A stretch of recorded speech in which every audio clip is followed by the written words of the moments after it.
Hello everybody, Raspberry Barrel here, and today we're going to be reading the biography of one of my Queens of Muni, Terra the Moonlit Star, daughter of Star the Underestimated. Please forgive me if I stutter, hesitate, or mispronounce anything, and let's begin. Child of true love's kiss, decided by the moon, does her best and works each day to be a great Queen of Mune. Terra Butterfly, the Moonlit Star. Born 10:22 a.m., died 10:96 a.m. Was queen 10:43 through 10:62 a.m. Married to Nathaniel Payne. Children, Estrella Dawn Butterfly.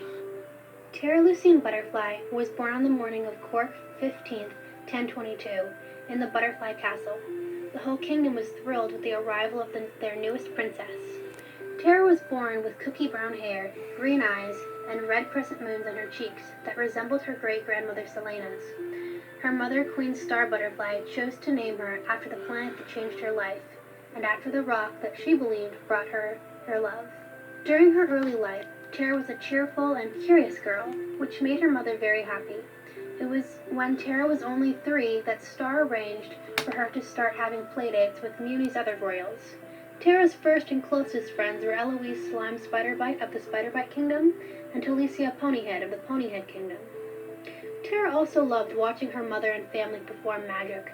She was amazed at the bright lights and dreamlike things that they could create. When she was almost 7, Terra asked her mother if she could please start teaching her magic soon. But the queen explained to her that she'd learn when she was older and ready. Despite being shut down, Terra continued to ask her mother until her mother had just had enough and raised her voice at her daughter. After that, Terra was slightly frightened of her mother and stopped asking, but also began to have confidence issues when it came to asking and just speaking to her mother. Terra and her friends loved playing and running around the castle, as well as outside the Rose Garden and other places in the kingdom. One day, on the 71st, Terra and her friends were playing with a frisbee just outside the castle, when they accidentally threw it too far and it went into the woods. Terra ran over to try and retrieve it, when suddenly a mysterious man appeared before her. The strange man told Terra that he knew she wanted to learn magic, and that he could help her, but she'd need to promise to keep it a secret. Terra was so excited that she didn't think twice. She accepted, and he told her to meet him there in the same place the next day. The man then disappeared into the shadows, and Terra went back to her friends to continue playing. The next day came, and Terra met with the strange man. Young Terra asked if she could please at least know his name. He knew so much about her and her family, it seemed. But he told her it didn't matter what his name was, and then went on to tell her the first few spells he'd be teaching her. Terra asked where his wand was. How would she be doing magic without a wand? The man told her he believed in her, and he knew that she could do just fine without a wand. They practiced their magic, and the man told her to meet him in the same place and time, but in 2 days. Terra agreed and went back to the castle, where she was found by her grandmother Eclipsa, who asked where she had been. Terra unthinkingly told Eclipsa that she was playing with her new friend that she made in the woods. Eclipsa was a bit worried by this, but decided to just tell Terra to be careful and maybe don't play in the woods, and to tell her parents if anything unusual happens. Terra continued to meet with the man in the woods every so days for several months, and she'd practice in her room quietly. When anyone asked where the princess was going or where she had been, she just told them that she was off with her friends Eloise and Talicia, and not to worry, she was under adult supervision. The day came to worry, though, when on Org 21st, 1029, Terra was caught doing magic and accidentally hurt her grandmother. The family was in the Rose Garden, having an early holiday celebration as well as Moon's birthday. Queen Star asked Terra to help her bring the cake and silverware over, and Terra began to levitate it towards them. Star jumped up in shock, wondering how her daughter had learned that, and without a wand.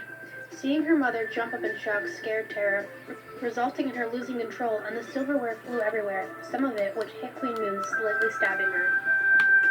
Star shouted at her daughter. The spell she had done may have been simple, but it wasn't easy to learn, and wasn't just something you could do out of the blue.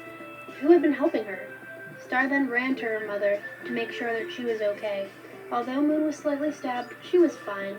Star then ordered Terra to go right to her room while she assisted her mother and spoke to her father about this.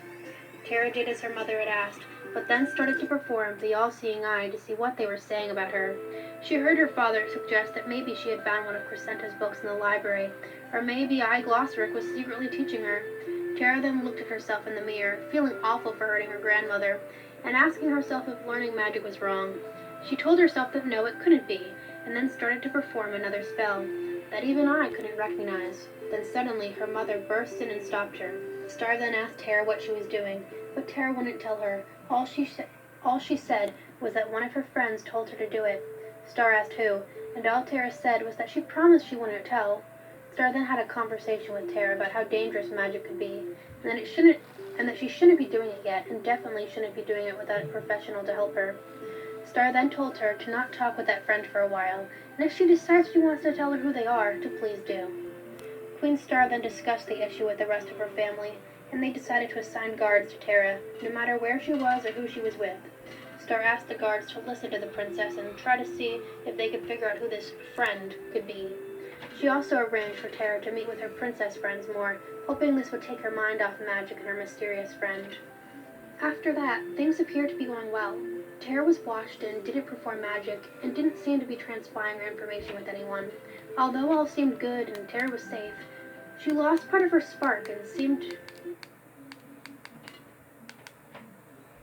Gravnock 62nd, 1034, arranged for Terra to go to a big party at St. O's with lots of the other potential princess friends.